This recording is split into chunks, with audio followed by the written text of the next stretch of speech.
شاندێکی حکوومەتی هەرێمی کوردستان بەشداری لە کۆبوونەوەی ساڵانەی تەندروستی جیهانی دەکەن. وەزیری تەندروستی حکوومەتی هەرێمی کوردستان لە بارگای سەرەکی ڕێکخراوی تەندروستی جیهانی بەشداری لە 77مین کۆبوونەوەی ئاسایی تەندروستی جیهانی کرد. هەروەها لەگەڵ بەرپرسی نووسینگەی هەرێمی ڕۆژهەڵاتی ناوەڕاستی سەر بە ڕێکخراوی تەندروستی جیهانی کۆبەوە لە کۆبوونەوەکەدا دۆخی هەرێمی کوردستان و پێشکەشکردنی خزمەتگوزاریەکان لە لایەن حکوومەتی هەرێمی کوردستانە بۆ ئاوارە و پەنابەران پەیوەندیەکانی وەزارەتی تەندروستی و ڕێکخراوی تەندروستی جیهانی گفتوگویان لەبارەوە کرا. هەروەها داوەتنامەی فەرمی پێشکەشی بەرپرسی نووسینگەکە کرا بۆ ئەوەی سەردانی هەرێمی کوردستان کات ساڵانە کۆبوونەوەی تەندروستی جیهانی لە شاری ژنێڤ لە سویسرا بەڕێوە دەچێت و تێیدا وەزیرانی تەندروستی و باڵوێزان و نوێنەرانی وڵاتانی ئەندام لە نەتەوە یەکگرتووەکان و بەرپرسانی باڵای ڕێکخراوی تەندروستی جیهانی تێیدا بەشدارە بن.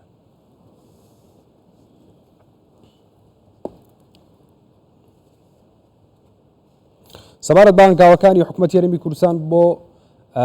بەهێزترکردنی ژێرخانی ئابووری، دکتۆر سامان بەرزنجی وەزیری تەندروستی لەگەڵمانە. دکتۆر سوپاس بۆ ئامادەبوونی بەڕێستان. گرنگی بەشداریکردنتان لە ژنێڤ چی بوو؟ زۆر سپاس. تەمان ئەمە بۆ دووەمین جارە، ساڵی پاریش بەشدار بووین. ڕێکخراوی تەندروستی جیهانی 76 ساڵە دامەزراوە، 77 کۆبوونەوەی ساڵانەی کردووە. ئەم ساڵ 77مین کۆبوونەوەی ساڵانەیە وەکو مەرجەعەکی تەندروستی لە هەموو دنیادا، یەکێک لە ڕێکخراوە هەرە گرنگەکانی UN یان بڵێن نەتەوە یەکگرتووەکان ڕێکخراوی تەندروستی جیهانیە کە چاودێری تەندروستی لەسەر هەموو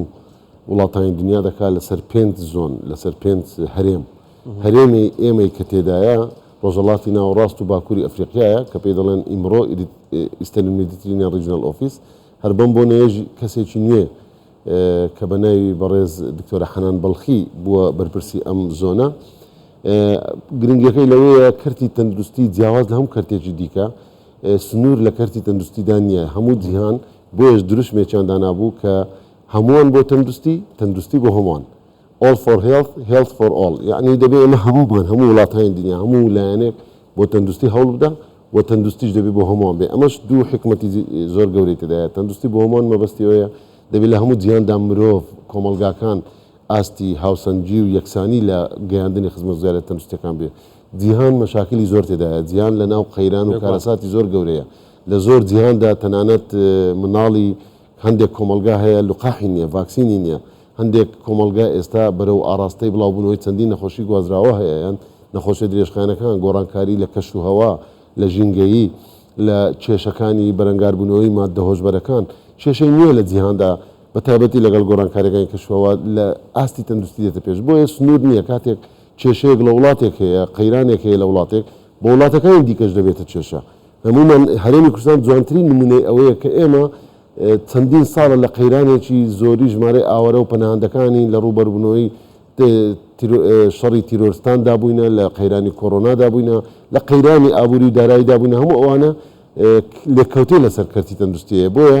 ئەم کێشانە بەشێکیان کێشەی وڵاتانی دیکە بووە، بە تایبەتی خوشکبرایانمان کە لە وڵاتی سووریا لە هەرێمی کوردستان نیشتە جێبوونیان لە وڵاتەکانی دیکە ئاوارە و پەناهیان بەشەکانی دیکەی عێراق. ئەمانە هەمووی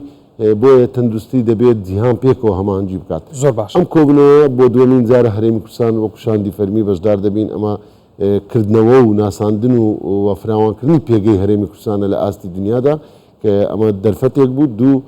دەرفەتی دووەمیش ئێمە کۆبوونەوەمان چەند زنجیرەیە کۆبوونەوەی دیکەمان کرد بە تایبەتی لەگەڵ ڕێکخراوی تەندروستی جیهانی WHO و یادداشتێکی فەرمیمان پێشکەشکردن و هەروەها داوەتمان کردن بۆ هەرێمی کوردستان و بەڵێنیاندا. دواتر بە وردی باس دەواکەین دکتۆر.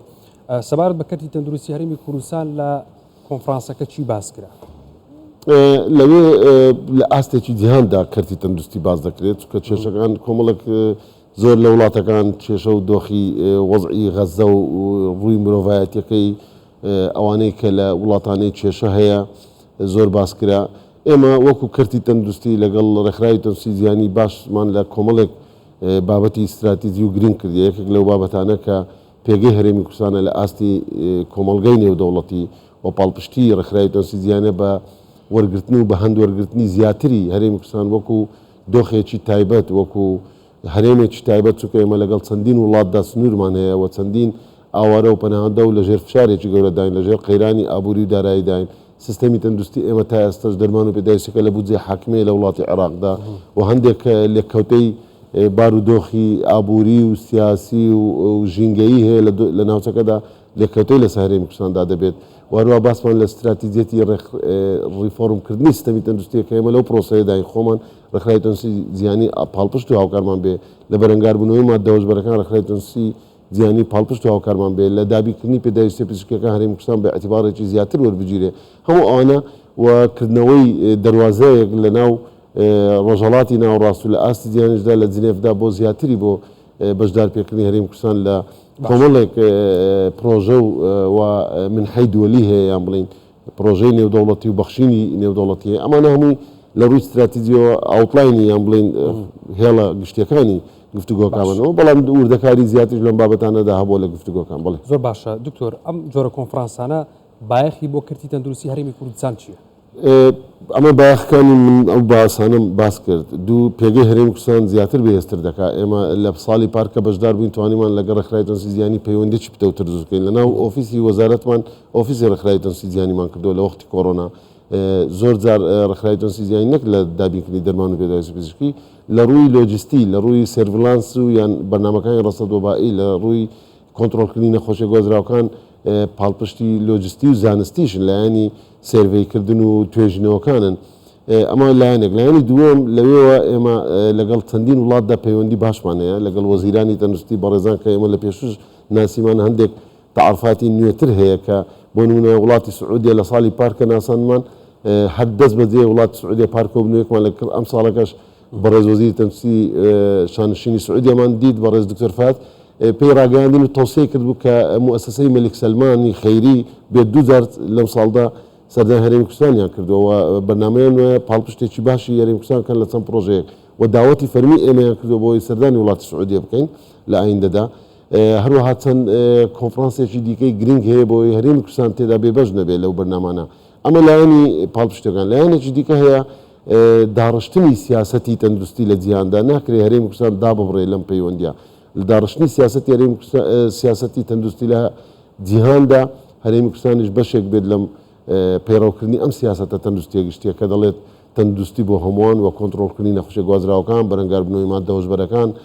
بڵێ ڕوبەڕووبوونەوەی لێکەوتەکانی گۆڕانکاری کەشوەوە ئەوەی کلایمێت چێنجی پێ دەڵێن ئەمانە هەمووی بابەتی استراتیجی لە ئاستی جیهاندا زۆر باشە دکتۆر پێشکەشکردنی خزمەتگوزارەکان لەلایەن حکوومەتی هەرێمی کوردستانەوە بۆ ئاوارە و پەنابەران لەوێ چۆن باسی لێوەکرا بەڵێ ئێمە باسمان کرد کە ئێمە زیاتر لە 7 ملیۆن هاوڵاتی بە هاوڵاتی خۆمان و بە نزیکەی 1.5 ملیۆنێکیش دەتوان بڵێن جگە لە هاوڵاتیان خۆمان پەناهەندە و ئاوارە و ئەو کەسانەی کە دێن لە هەرێمی کوردستان ئیش دەکەن و دەگەڕێنەوە جگە لەوەش ڕێژەیەکی زۆری هاوڵاتی لە ناوەڕاست و باشووری عێراق بۆ هەندێک جار لە دەوروبەری هەرێمی کوردستانیش لە وڵاتانی دراوسێماندا ئەوانەی نزیک لە هەرێمی کوردستان دێن چارەسەر وەردەگرن و دەگەڕێن ئەم فشارە زۆرە ئەم دۆخە هەرێمی کوردستان لە ڕووی مرۆڤایەتیەوە 100% پەیڕەوی ئینسانیەتی کردیەوە من ئەوەم بەبیرهێنانەوە کە لە بیرمان لە ساڵی 2013 بزەبت شەوی 15/16 مانجی 2013 کەمین ئاوارەی کوردانی ڕۆژاوا ڕوویان هەرێمی کوردستان کرد دوای ماوەیەک چەند ڕۆژێک بەڕێزدەناوی سەرۆک بارزانی ئەو کاتی سەردانی کەمپی کەوروگۆستی کرد خۆم لە بیرمە کە بەڕێزیان فەرمووی و ئەمری کرد کە هیچ جیاوازیەک بۆ خوشکبرانی ئاوارە لەگەڵ هاوڵاتیانی خۆمان نەکرێت بۆیە بەردەوام بەرنامەکانی کوتان نەخۆشە درێژخایەنەکان نەخۆشە گوازراوەکان چارەسەری یحالەکردن عملیات ئەمانە ڕۆژانە لە کەمپەکان و لە ناو شارەکانیش پێشکەش بە ئەوروپا پەناهەندەکان دەکرێت ئەمە زۆر بە هەندوەرگیراوە لە ڕێکخراوی تەندروستی جیهانی چونکە بەڕاستی دۆخی ئاوارە پەناهەندە دائیمەن لە جیهاندا بە هەندێکی گەورە بۆیە لە ڕووی مرۆڤایەتیەوە ئەوان ئەویان لە بەرچاوگرتووە کە هەرێمی کوردستان لە ڕووی ئینسانیەتەوە و بەردەوام پاڵپشتی بەڕێزدەناوی سەرۆک حکوومەتی هەرێمی کوردستان کاک مەسعود بارزانی بەوە بووە کە لە باشترین دۆخدا دەبێت ئاوارە و پەناهەندەکانیش بۆ بەڕێزیان لە سەردانی کەمپەکاندا ئەو بەڵێنەیدا بوو ئێمەش پەیڕەوی ئەو بڕیار و ڕاستپاردانەی بەڕێزیان دەکەین بۆیە ئەمە زۆر بە هەندوەردەگرێت لە ڕووی مرۆڤایەتیەوە زۆر باشە ئەو پرسانە چی بوون کە لە پراوێزی کۆبوونەوەکەدا گفتوگۆتان لەبارەوە کرد لەگەڵ لایەنە تەندروستیەکانی جیهانە بەڵێ طبعاً چەندین وڵات لەم کۆڕبەندە بەشدار دەبن و کۆڕبەندەکە ماوەی هەفتەیەک زیاترە لە 25 مانگۆ تا 1 ئێمە بەشداریمان لە دوو کۆبنەوەی ئەنجومەنی وەزیرانی تەندروستی وڵاتانی عەرەبیشمان کرد لەم دوو کۆبنەوەدا و دۆستەکانمان لە وڵاتی ئوردن لە وڵاتی سعودیە لە وڵاتی قەتەر لە وڵاتی کوێت ئەمانە هەمووی دۆستی نزیک و لە پێشوشدا هاوکاری و پاڵپشتیان هەبووە هەم لە ڕێگەی ڕاستەخۆیان لە ڕێگەی قونسڵگەریەکانیان یان لە ڕێگەی هیلال ئەحمەر بۆ نمونە وڵاتی قەتەر وڵاتی چەندین هاوکاری و پرۆژەیەکی چارەسەرکردنی منداڵانی ژێ بۆ نەشەرگەری وڵاتی ئیمارات و وڵاتی کوێت چەندین جار هاوکارمان بوونە وڵاتی ئوردن پەیوەندێکی زۆر پتە و باشمان هەیە لەگەڵیان بێ ئەمە لە ئاستی وڵاتانی کەندا و وڵاتانی ڕۆژهەڵاتی ناوەڕاست لە ئاستی وڵاتانی ئەوروپاش بە هەمان شێوە یعنی ئێمە بەردەوام توانیمانە سوود لە ماوەی بە تایبەتی ساڵانی ڕابردوو لە 4 ساڵی ڕابردوو لەگەڵ دەستپێکردنەوەی کۆرۆنا دەتوان بڵێم بە دەیان ملیۆن دلار توانیمانە سوود لەو پەیوەندیانە وەرگین بە هێنانی دەرمان و ئامێری پزیشکی دروستکردنی بنکەی تەندروستی دروستکردن و نۆژەکردنەوەی نەخۆشخانەکان ئەوە ڕەنگە بە لیستێکی زۆر گەورە و بە ڕقەمی گەورە مەزەندە بکرێت ئەمانە هەمووی لە کردانەوەی ئەو پەیوەندی و پێگەی هەرێمی کوردستانە لە ناو کۆمەڵگەی نێودەوڵەتی. بەڕێز دکتۆر سامان بەرزنجی وەزیری تەندروستی سوپاس بۆ ئامادەبوونی بەڕێستان کاک زۆر بەخێر بێن.